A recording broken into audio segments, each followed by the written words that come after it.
నమస్కారం. సిక్కుల హృదయ స్పందన న్యూస్కు స్వాగతం. నేను మీ వెంకట్. ఈరోజు వార్తా విశేషాలు ఇలా ఉన్నాయి. అరసవల్లి దరిలో గల శ్రీరమ్య తిరుమల ఆలయంలో శనివారం సందర్భంగా స్వామివారికి ఆలయ ప్రధాన అర్చకులు కరిరంగనాథ వేణుమాధవాచార్యులు ప్రత్యేక పూజలు నిర్వహించారు. పెద్ద ఎత్తున స్వామివారిని దర్శించుకునేందుకు వచ్చిన భక్తులు నామగోత్రాల పేరిట పూజలు నిర్వహించి తీర్థప్రసాదాలను అర్చకులు అందజేశారు. ఆలయ ప్రాంగణంలో ప్రతి శనివారం ముడుపు కట్టే కార్యక్రమం ఉంటుందని అర్చకులు తెలిపారు. అలాగే ప్రతి నెలలో ఒకరోజు అన్నప్రసాద వితరణ కార్యక్రమం ఉంటుందని అన్నారు.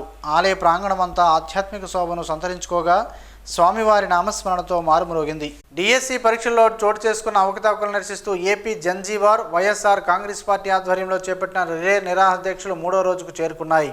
శ్రీకాకుళం కలెక్టరేట్ దరిలో గల పొన్నాడు బ్రిడ్జి సమీపంలోనే మహాత్మా జ్యోతిరావు పూలే విగ్రహం వద్ద వైఎస్ఆర్ కాంగ్రెస్ పార్టీ యువజన విద్యార్థి విభాగం నాయకులు రిలే నిరాహార దీక్షలు చేపట్టారు. ఈ కార్యక్రమానికి మాజీ మంత్రి ధర్మాన ప్రసాదరావు హాజరై దీక్ష చేస్తున్న యువత విద్యార్థులకు సంఘీభావం తెలిపారు. ఈ సందర్భంగా ఆయన మాట్లాడుతూ డిఎస్సి పరీక్షల్లో చోటు చేసుకున్న అవకతవకలపై ప్రభుత్వం సమగ్ర విచారణ జరిపించాలని డిమాండ్ చేశారు. బాధ్యులపై కఠిన చర్యలు తీసుకుని నష్టపోయిన నిరుద్యోగ యువతకు న్యాయం చేయాలని కోరారు. డిఎస్సి ద్వారా ఉద్యోగాల కోసం ఎంతో కాలంగా ఎదురుచూస్తున్న అభ్యర్థులకు అన్యాయం జరగకుండా ప్రభుత్వం తక్షణమే చర్యలు తీసుకోవాలని ధర్మాన ప్రసాదరావు డిమాండ్ చేశారు. రిలే నిరాహార దీక్షలో యువత, విద్యార్థి నాయకులు, వైఎస్ఆర్ కాంగ్రెస్ పార్టీ కార్యకర్తలు పాల్గొన్నారు. ప్రతి చిన్న పనికి కూడా పాలిథిన్, ప్లాస్టిక్ వంటి వాటిని వాడటం వలన పర్యావరణానికి ఎంతో హాని జరుగుతుంది. పశుపక్షాదులకు ఇబ్బందులు కలగడమే కాకుండా మానవాళికి కూడా కొత్త రోగాలు వస్తున్నాయి. పర్యావరణానికి హాని చేసే పాలిథిన్ కవర్లను దూరం చేసే మహాయజ్ఞంలో ప్రతి ఒక్కరూ భాగస్వాములవుదాం. మానవాళికి పెను ప్రమాదంగా తన ఉనికిని చాటుకుంటున్న పాలిథిన్, ప్లాస్టిక్ వంటి ఉత్పత్తులు వాటి రూపాలను ఎప్పటికప్పుడు దర్శనమిస్తూనే ఉంది. అధికారులు, మేధావులు పాలిథిన్, ప్లాస్టిక్ ఉత్పత్తులు వాడొద్దని ఎన్ని రకాల నిర్బంధనలు, ఆజ్ఞలు, ప్రచారాలు, అవగాహనలు కల్పించినప్పటికీ అవేవి పాలిథిన్ వాడకాన్ని ఆపే ప్రయత్నం చేయలేకపోతున్నాయి. ఈ ప్లాస్టిక్ ఉత్పత్తుల వలన మూగజీవాలు వాటిని తిని మృత్యువాత పడుతున్నాయి. ఒక్కసారి వాడి పారేసిన పాలిథిన్ కవర్లతో పెను ప్రమాదం ఉందని ఎందరూ చెబుతున్నప్పటికీ వాడేవారు వాడుతున్నారు, అమ్మేవారు అమ్ముతున్నారు. ఇలా ఏ ఒక్కరిలోనూ మార్పు కనిపించడం లేదు. ఏ ఒక్కరో అంటే వాడుతున్నారు వారి గురించి అంటున్న వ్యాఖ్యలు ఇవి. ఇప్పటికే చాలామంది పర్యావరణాన్ని రక్షించేందుకు ప్రయత్నాలు ముమ్మరం చేశారు. వారు వాడకుండా వాడొద్దంటూ చిత్తశుద్ధితో ప్రచారం చేస్తున్నారు. పాలిథిన్ కవర్లు వాడేవారిలో విద్యార్థికులు ఎక్కువగా ఉండడం బాధించే విషయం. ప్లాస్టిక్ భూతంతో ప్రమాదం ఉందని ఎంత చెబుతున్నప్పటికీ నిర్లక్ష్యపు వాడకాలను వేయడం లేదు. వాడి పారేసిన పాలిథిన్కు బదులు గుడ్డ సంచులను వాడుకుంటే పర్యావరణానికి ఎంతో మేలు చేకూరుతుంది. ఇలా ఎన్నో మార్గాలు ఉన్నాయి. వాడకూడదనుకున్న వారికి ఎన్నో ఆలోచనలు కూడా వస్తుంటాయి. బజారుకు వెళ్ళినప్పుడు ఓ గుడ్డ సంచితో వెళితే పాలిథిన్ కవర్ అవసరం రాదు. వాటికి జోలికి వెళ్లాల్సిన పని కూడా లేదు. వాడకం అనేది అందరూ మానేయాలని, కానీ ఒక్కొక్కరి నుంచే ఈ ప్రయత్నం ఆరంభం కావాలి. మాంసం దుకాణానికి వెళ్ళినప్పుడు, టిఫిన్ కొట్టుకు వెళ్ళినప్పుడు చేదస్తం అనుకోకుండా ఓ స్టీల్ బాక్స్ను పట్టుకుని వెళితే చాలా సమస్యలకు పరిష్కారం దొరికినట్టే. మనమే ప్రభుత్వం అన్న ఆలోచన ప్రతి ఒక్కరిలో రావాలి. చెరువుల్లో, పాలిథిన్, నదుల్లో, సముద్రంలో కూడా ప్లాస్టిక్ భూతం తన హవాను కొనసాగిస్తుంటే ఎంతో మేధావి అనుకుంటున్న మానవుడు ప్లాస్టిక్ వాడకాన్ని ఆపలేని బానిసగా తయారయ్యాడు. ఈ బానిస వలన సమస్త జీవరాశులకు కూడా ఇబ్బందులు కలగమనవు.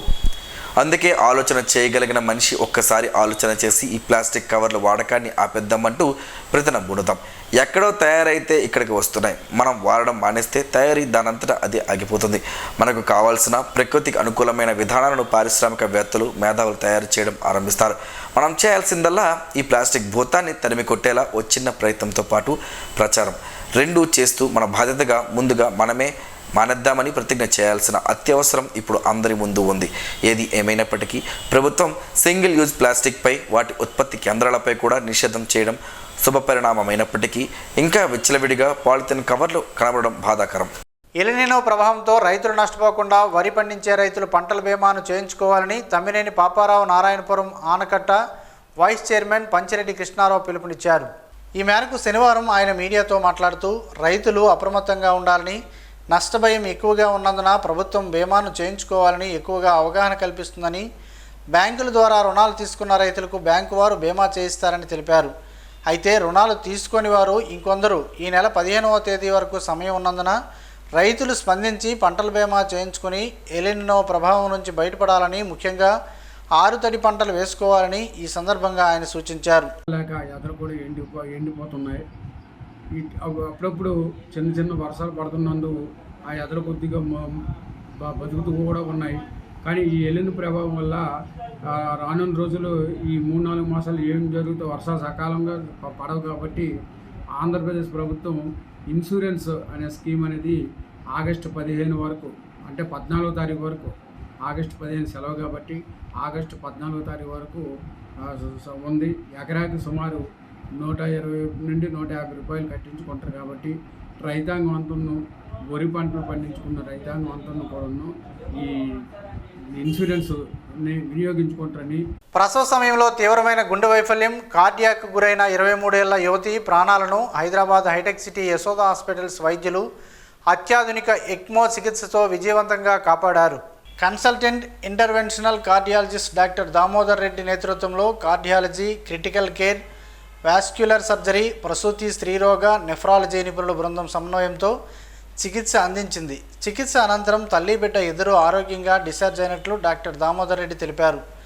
శ్రీకాకుళంలో నిర్వహించిన మీడియా సమావేశంలో ఆయన మాట్లాడుతూ బహుళ అవయవ వైఫల్యంతో కూడిన క్లిష్టమైన ప్రసూతి కేసుల్లో ఎక్మో వంటి అధునాతన లైఫ్ సపోర్ట్ వ్యవస్థలు ప్రాణాలను కాపాడటంలో కీలకంగా పనిచేస్తాయని అన్నారు.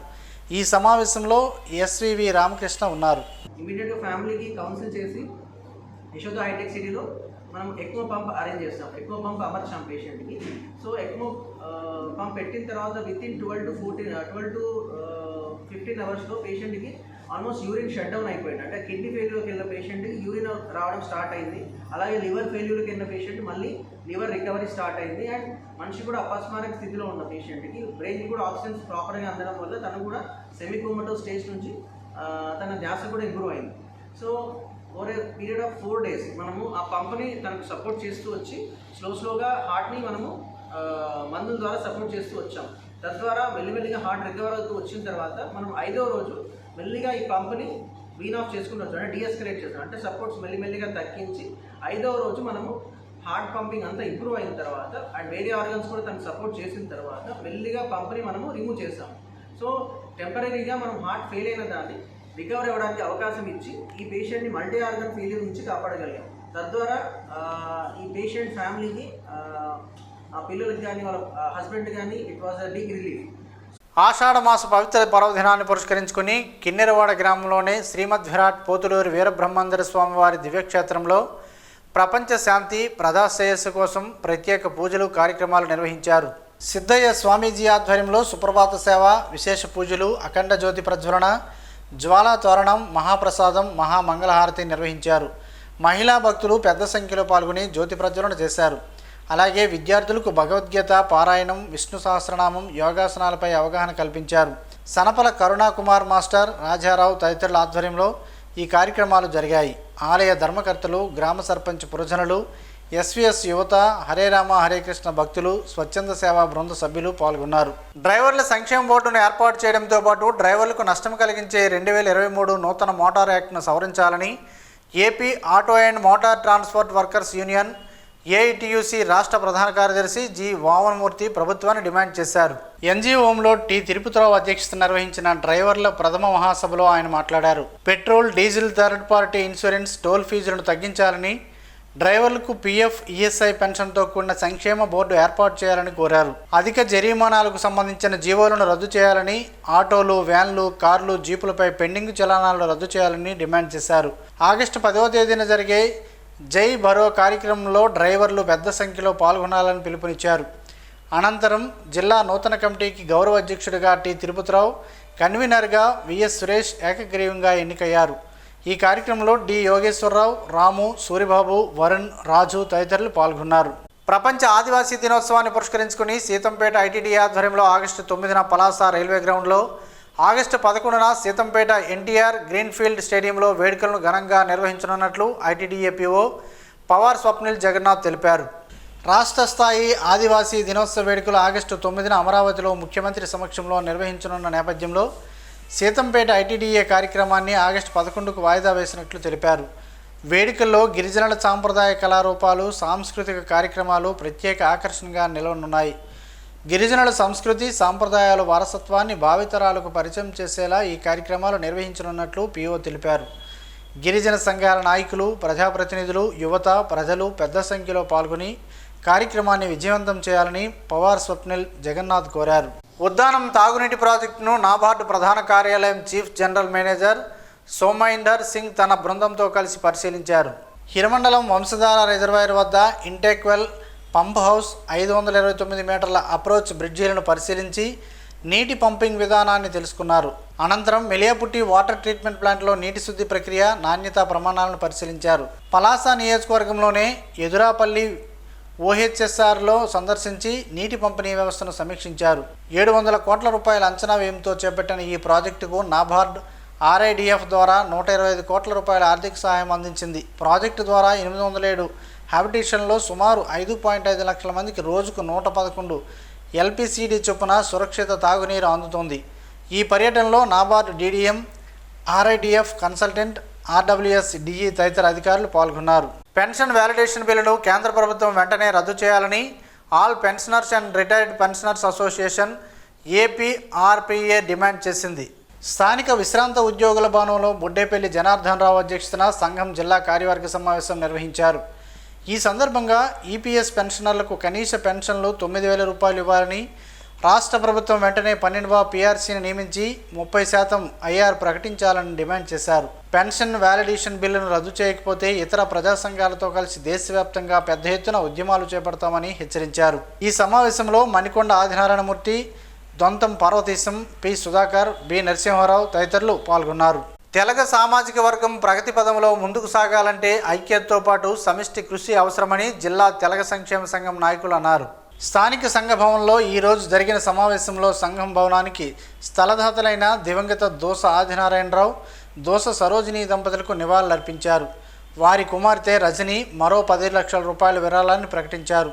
ఈ నిధులతో గదులు నిర్మించి శ్రీకాకుళం వచ్చే తెలగ సామాజిక వర్గానికి చెందిన పిల్లలకు ఉచిత వసతి కల్పించాలని కోరారు. ఈ కార్యక్రమంలో సంఘం నాయకులు తదితరులు పాల్గొన్నారు. ఎన్డీఏ కూటమి ప్రభుత్వం 2 ఏళ్ల పాలన పూర్తి చేసుకున్న సందర్భంగా 2 ఏళ్ల నమ్మకం, అభివృద్ధి, సంక్షేమం కార్యక్రమంలో భాగంగా 31వ డివిజన్ ఇన్ఛార్జ్, ఏపీ కనీస వేతన సలహా మండలి డైరెక్టర్ విభూతి సూరిబాబు డివిజన్లో ఇంటింటికి ప్రచారం నిర్వహించారు. ప్రతి ఇంటిని సందర్శించి ప్రభుత్వం అమలు చేస్తున్న సంక్షేమ పథకాలు, చేపట్టిన అభివృద్ధి కార్యక్రమాల వివరాలతో కూడిన కరపత్రాలను ప్రజలకు అందజేశారు. స్థానికుల సమస్యలను అడిగి తెలుసుకుని వాటిని ఎమ్మెల్యే గుండు శంకర్ దృష్టికి తీసుకెళ్లి పరిష్కారానికి కృషి చేస్తానని తెలిపారు. ముఖ్యమంత్రి చంద్రబాబు నాయుడు నాయకత్వంలోనే రాష్ట్రం అభివృద్ధి పదంలో ముందుకు సాగుతుందని, శ్రీకాకుళం నియోజకవర్గాన్ని ఎమ్మెల్యే మరింత అభివృద్ధి చేస్తున్నట్లు విభూతి సూరిబాబు తెలిపారు. ఈ కార్యక్రమంలో స్థానిక నాయకులు సుభాష్, శంకర్ తదితరులు పాల్గొన్నారు. నగరపాలక సంస్థ ఎన్నికలు జరిగితే పార్టీ అవకాశం కల్పిస్తే మేయర్గా పోటీ చేసేందుకు సిద్ధంగా ఉన్నట్లు మాజీ బీజేపీ జాతీయ కౌన్సిల్ సభ్యుడు చల్లా వెంకటేశ్వరరావు తెలిపారు.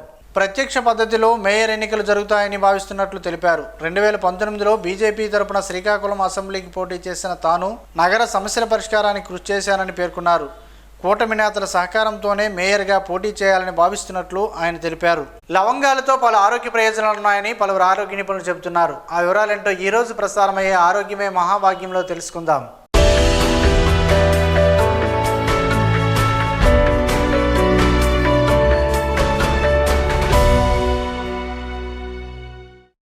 లవంగాలలో ఫైబర్, మాంగనీస్, విటమిన్ సి, కే ఉన్నాయి. మాంగనీస్ మెదడు పనితీరును పెంచుతుంది, ఎముకలు గట్టిపడటానికి ఉపయోగపడుతుంది. విటమిన్ సి, కే రోగనిరోధకతను పెంచుతాయి. అదేవిధంగా రక్తం గడ్డకట్టడానికి సహాయపడతాయి. లవంగాల్లో యాంటీ మైక్రోబియల్ లక్షణాలు పుష్కలంగా ఉన్నాయి. ఇవి తిమ్మిర్లు, అలసట, అతిసారం వంటి రుగ్మతలకు కారణమైన బ్యాక్టీరియా పెరుగుదలను నియంత్రించడంలో సహాయపడుతుంది. లవంగాలలో ఉన్న యాంటీ బ్యాక్టీరియల్ లక్షణాలు పూర్తి ఆరోగ్యాన్ని మెరుగుపరచడంలో సహాయపడుతుంది. అంటువ్యాధులకు కారణమైన బ్యాక్టీరియా పెరుగుదలను అడ్డుకునే సామర్థ్యం వీటిలో ఉంది. ఇంతేకాదు, లవంగాల వల్ల ఎన్నో ప్రయోజనాలున్నాయి. లవంగం నూనె బ్రాంకైటిస్, ఆస్తమా, ఇతర శ్వాసకోశ సమస్యలను, జలుబు, దగ్గు వంటి వాటిని తగ్గించుకోవడానికి ఉపయోగపడుతుంది. ఈ నూనె శ్వాసనాళాన్ని హాయిపరుస్తుంది. యాంటీ ఇన్ఫ్లమేటరీ గుణాలు కూడా కలిగి ఉంది. లవంగం నూనెను ఛాతిపై, ముక్కుకు, ముక్కు చుట్టూ నెమ్మదిగా మర్దన చేస్తే చాలా ఉపశమనం కలుగుతుంది. కొన్ని చుక్కల లవంగా నూనెను వేడి నీటిలో వేసి దాన్ని టీలా తాగితే కొద్దిగా ఉపశమనం కలుగుతుంది. ప్రతిరోజు ఇలా తాగితే నెమ్మదిగా శ్వాస సంబంధ సమస్యలు తగ్గుతాయి. ఒక లవంగా మొగ్గను నమలడం వల్ల గొంతు నొప్పి తగ్గుతుంది. నొప్పులు, వాపులకు, కీళ్ల నొప్పులకు చక్కని నివారణ. లవంగాలలోనే యుజనాల్ అనే పదార్థానికి శక్తివంతమైన యాంటీ ఇన్ఫ్లమేటరీ గుణాలు ఉన్నాయి. ఇవి లవంగం నూనెలో కూడా పుష్కలంగా ఉన్నాయి. లవంగాలు నోటిపోత, గొంతు వాపులతో కూడా పోరాడుతుంది. రోజు లవంగాలు తీసుకున్న వారిలో కేవలం 7 రోజుల్లో సైటోకిన్ స్థాయిలు తగ్గుతాయి. ఈ సైటోకైన్లు తగ్గించడం వల్ల కీళ్ళ నొప్పులు, ఆర్థరైటిస్ గణనీయంగా తగ్గుతాయి. లవంగ నూనె శరీరం జీవక్రియను ప్రభావితం చేసే శరీర ఉష్ణోగ్రత తగ్గిస్తుంది, రక్త ప్రసరణను మెరుగుపరుస్తుంది. లవంగాలలోని యాంటీ ఆక్సిడెంట్ల లక్షణాలు రక్తశుద్ధి సహాయపడవచ్చు. క్రమం తప్పకుండా లవంగాలు తీసుకోవడం వల్ల గ్లూకోజ్ స్థాయిలు తగ్గుతాయి. ఇన్సులిన్ ఉత్పత్తి చేసే కణాల ఆరోగ్యాన్ని మెరుగుపరుస్తుందని నైజీరిసన్ అనే మరొక సమ్మేళనం లవంగాలలో ఉంది. అందువల్ల లవంగాలను ఆహారంలో చేర్చడం ద్వారా మధుమేహాన్ని తగ్గించవచ్చు. లవంగాల్లోని కొన్ని సమ్మేళనాలు కడుపులోని అల్సర్లను తగ్గిస్తాయి. లవంగాల నుంచి వచ్చే నూనె గ్యాస్ట్రిక్ మ్యాకస్ మందం పెంచుతుంది. ఇది కడుపులో లైనింగ్ 8-8-25ను రక్షిస్తుంది, సంబంధించిన అల్సర్లను నిరోధిస్తుంది. లవంగాలలో ఫైబర్ జీర్ణ వ్యవస్థను మెరుగుపరచడానికి సహాయపడుతుంది, మలబద్ధకం నిరోధించడానికి కూడా ఉపయోగపడుతుంది.